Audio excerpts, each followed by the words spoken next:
स्वागत है आप सभी का आपके अपने चैनल पर। और आज की इस वीडियो से हम स्टार्ट कर रहे हैं लीगल एप्टीट्यूड की क्लास। तो आज की क्लास में हम लीगल एप्टीट्यूड के कुछ महत्वपूर्ण प्रश्नों को देखेंगे। तो जो लोग चैनल पर नए हैं चैनल को सब्सक्राइब कर लेंगे, वीडियो पसंद आए तो वीडियो को लाइक करिएगा, और जो लोग पुराने स्टूडेंट हैं या फिर नए हैं वो अधिक से अधिक इस वीडियो को शेयर करेंगे। तो चलिए स्टार्ट करते हैं आज का वीडियो। आज के वीडियो का पहला प्रश्न है, सीबीआई वित्तीय मामलों में जाँच करती है। तो इस प्रश्न का सही आंसर हो जाएगा ऑप्शन डी। सीबीआई वित्तीय मामलों में किसकी जांच करती है? बैंक धोखाधड़ी हो या फिर वित्तीय धोखाधड़ी हो या फिर विदेशी विनिमय में किसी प्रकार की गड़बड़ी होती है तो उसकी जांच करती है। सीबीआई क्या है? सीबीआई एक केंद्रीय जांच एजेंसी है। यह भारत की एक केंद्रीय जांच एजेंसी है। ठीक है, यह आयोग और लोकपाल को सहायता प्रदान करती है। ठीक है, तो आई होप ये चीज़ आपको समझ में आ गई होगी। अब हम अपने दूसरे प्रश्न की तरफ बढ़ेंगे। दूसरा प्रश्न हमारा है, संयुक्त राष्ट्र का घोषणा पत्र कब लागू हुआ था? ठीक है, संयुक्त राष्ट्र का घोषणा पत्र कब लागू हुआ था? तो इस प्रश्न का सही आंसर हो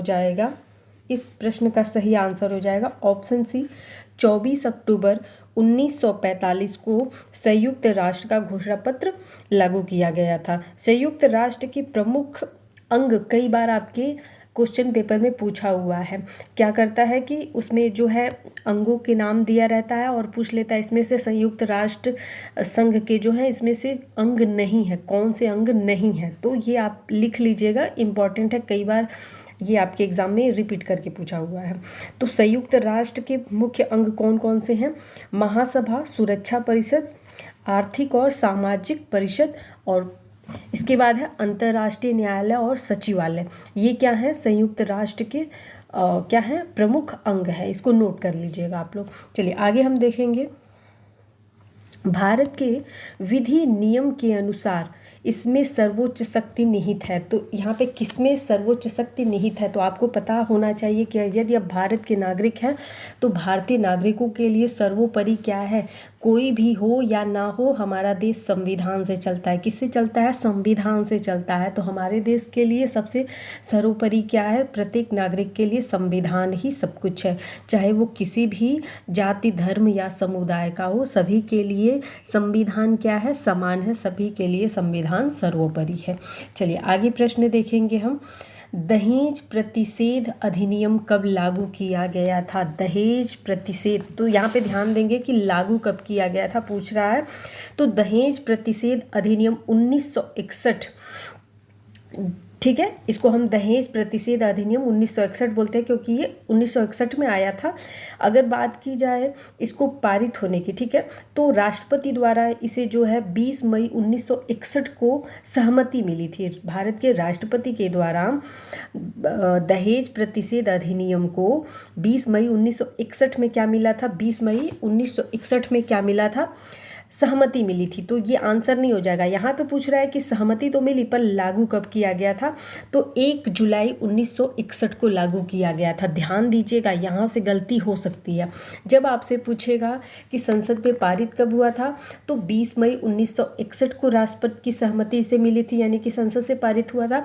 और जब आपसे पूछेगा कि लागू कब हुआ था तो लागू कब हुआ था, यानी कि अब पालन करने की बात आ गई, तो लागू हुआ था 1 जुलाई 1961 को। तो हमारा जो आंसर हो जाएगा वो क्या हो जाएगा? 1 जुलाई 1961, आंसर ए हो जाएगा। अच्छा, दहेज प्रतिषेध अधिनियम ये है क्या? इसमें क्या है कि यदि कोई भी दहेज देता है या फिर लेता है तो उसके प्रति क्या हो सकती है? कानूनी कार्यवाही हो सकती है। ठीक है, दहेज लेना और देना दोनों ही कानूनी अपराध है। चलिए इसके साथ हम आगे प्रश्न देखेंगे। सांप्रदायिक हिंसा किस प्रकार की हिंसा है? तो सांप्रदायिक हिंसा क्या होती है? सामूहिक हिंसा होती है। क्या है? सामूहिक हिंसा है। अगर आपके दिमाग में आ रहा है कि ये किस प्रकार से, मतलब आप जानना चाहते हैं कि ये सामूहिक हिंसा किस प्रकार से है, तो देखिए सांप्रदायिक हिंसा का अभिप्राय जो होता है वे विद्वेष से होता है, यानी कि किसी के प्रति जो द्वेष भावना है जिससे क्या हो कोई भी व्यक्ति जो है घात पे उतर आए, तो या फिर घृणा फैलाने वाला काम करना स्टार्ट कर दे।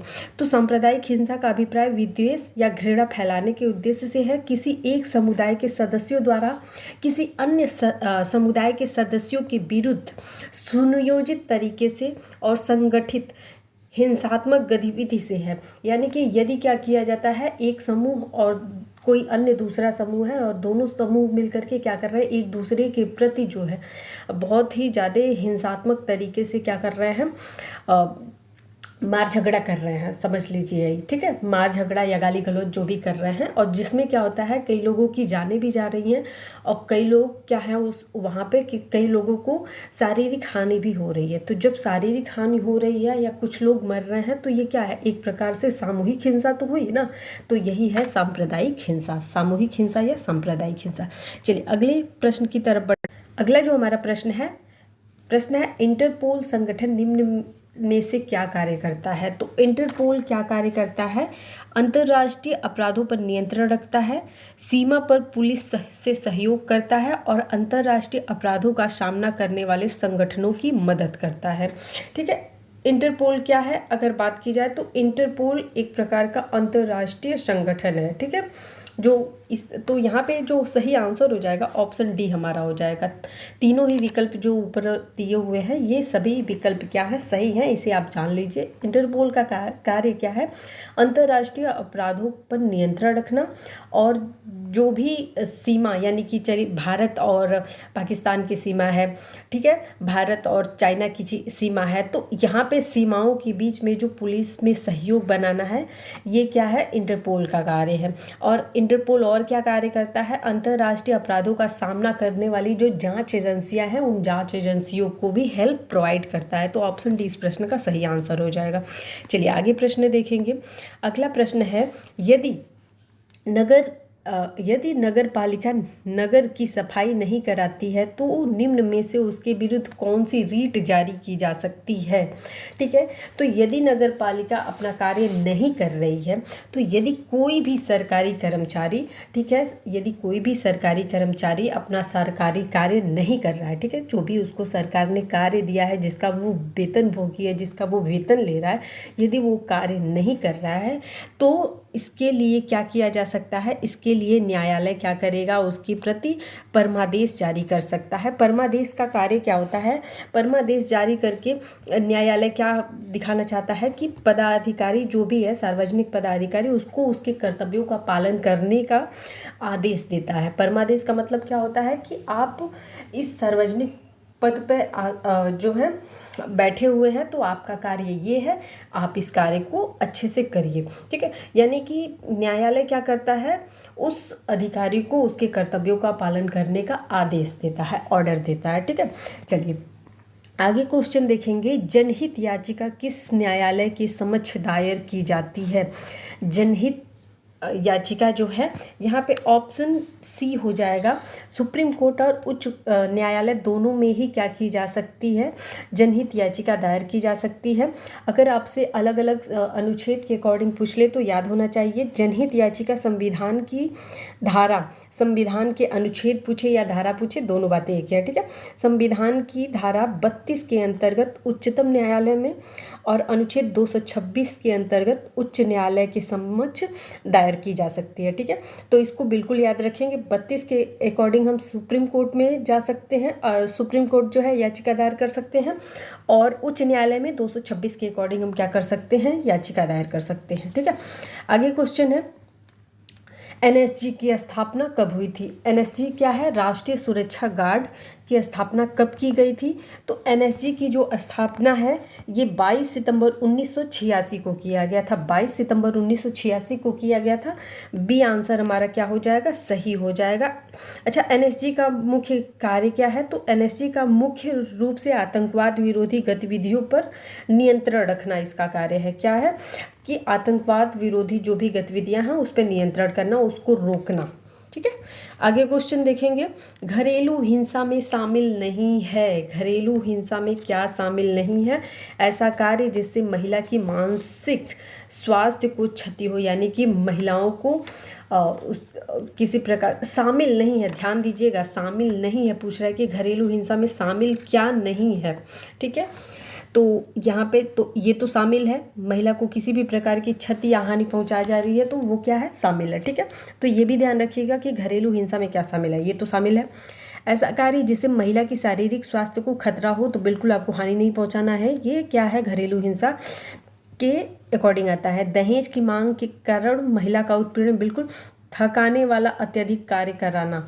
ठीक है, तो यहाँ ऑप्शन डी इस प्रश्न का सही आंसर हो जाएगा। बाकी जो भी आपके ऑप्शन दिए हुए हैं ये घरेलू हिंसा के अकॉर्डिंग आते हैं। अब जान लेते हैं घरेलू हिंसा क्या है। घरेलू हिंसा महिलाओं के संरक्षण से संबंधित एक अधिनियम है जो भारत सरकार द्वारा जो भारत की संसद के द्वारा 2005 में बनाई गई थी। तो आपको याद होना चाहिए, अगर क्वेश्चन ये आ जाए कि घरेलू हिंसा अधिनियम कब बनाया गया था, कब पारित किया गया या कब लागू किया गया, तो घरेलू हिंसा अधिनियम 2005 में लाया गया था।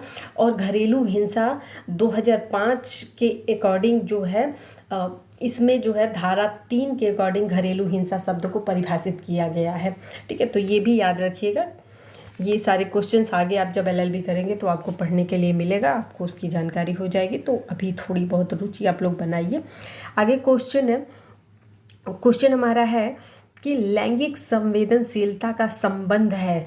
तो लैंगिक संवेदनशीलता का संबंध जो है स्त्रियों के प्रति व्यवहार से है। किससे है? स्त्रियों के प्रति व्यवहार से है। आगे क्वेश्चन देखेंगे, भारत के संविधान में उद्देशिका का विचार, उद्देशिका प्रेम्बल यानी कि प्रस्तावना का विचार कहाँ से लिया गया है? तो ये यूएसए के संविधान से लिया गया है। आगे क्वेश्चन देखेंगे। आशा करती हूँ आप लोगों का बहुत ज़्यादा समय नहीं ले रही हूँ, जितना ज़रूरत है उतना ही आपको समझा रही हूँ, उतना ही बता रही हूँ। ठीक है, वीडियो बहुत लंबा नहीं खींचेंगे, जितनी ज़रूरत उतना ही बस बताएंगे। आगे क्वेश्चन है, भारत के संविधान में शामिल राज्य के नीति निर्देशक सिद्धांतों का अवधारणा किस देश के संविधान से लिया गया है?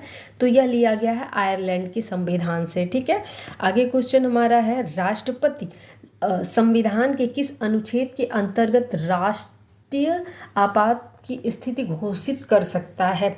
ठीक है, तो राष्ट्रपति जो है राष्ट्रीय आपात की घोषणा कब कर सकता है? तो अनुच्छेद, भारतीय संविधान के अनुच्छेद 352 के अकॉर्डिंग राष्ट्रपति देश में राष्ट्रीय शासन क्या कर सकता है? लागू कर सकता है। अच्छा, कितनी बार अभी तक राष्ट्रीय शासन जो है, राष्ट्रीय आपातकाल जो है लागू किया गया है? तो अब तक देश में 3 बार जो है राष्ट्रीय आपातकाल घोषित किया गया है। कब कब किया गया है?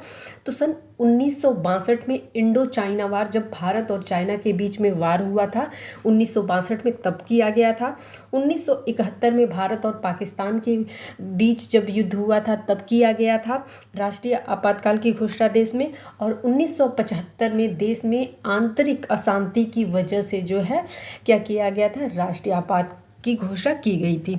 तो इन तीनों कंडीशन को भी याद रख लीजिएगा, क्योंकि कभी भी पूछ सकता है कि इंडो चाइना का वार कब हुआ था, जब राष्ट्रपति शासन देश में लगाया गया था, या फिर आपसे पूछ सकता है भारत पाकिस्तान का वह युद्ध कौन सा है जिसमें भारत में क्या किया गया था? राष्ट्रीय आपातकाल की घोषणा की गई थी। तो ये क्वेश्चंस याद रखेंगे।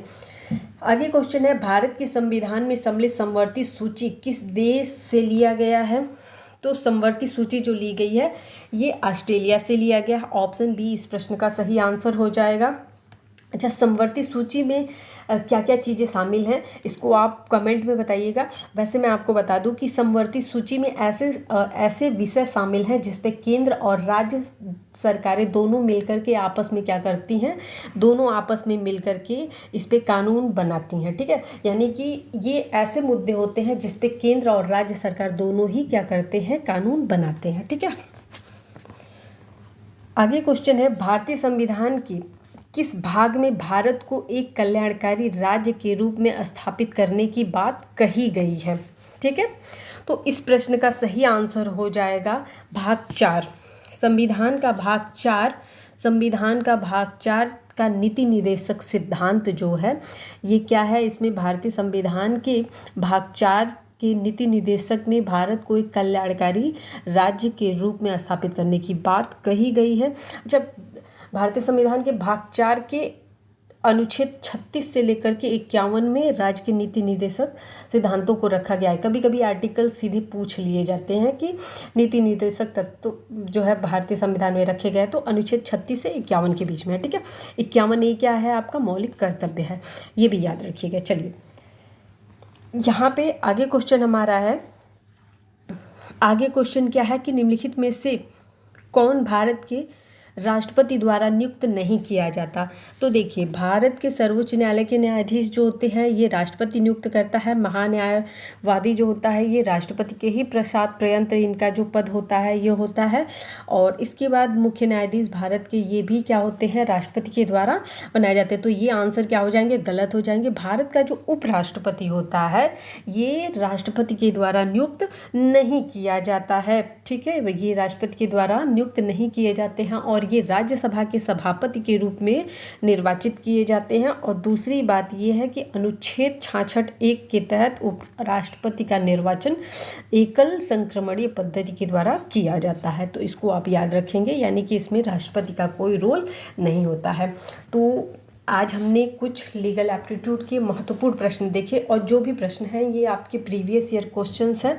किसी ना किसी यूनिवर्सिटी में आपके प्रीवियस ईयर में आपके पूछे हुए प्रश्न हैं। तो शुरुआत आई थिंक आज बहुत ही बेहतरीन रही होगी और आप लोगों को सभी क्वेश्चंस जो है समझ में आए होंगे। आज बहुत ज़्यादा टफ क्वेश्चन मैंने नहीं लिए थे, बहुत नॉर्मल क्वेश्चन लिए थे। जो अगर पिछला वीडियो आपने देखा होगा या कभी आपने मुझसे पढ़ा होगा तो लगभग आपको ये सभी क्वेश्चंस के आंसर पता रहे होंगे, या अगर किसी यूनिवर्सिटी का पेपर आपने सॉल्व किया होगा तो आपको इसके विषय में ज़रूर पता रहा होगा। तो आशा करती हूँ आज का वीडियो आपको पसंद आया होगा। यदि आज का वीडियो आपको पसंद आए तो वीडियो को लाइक, चैनल को सब्सक्राइब करिएगा और वीडियो को अधिक से अधिक शेयर जरूर करिएगा। वीडियो देखने के लिए धन्यवाद।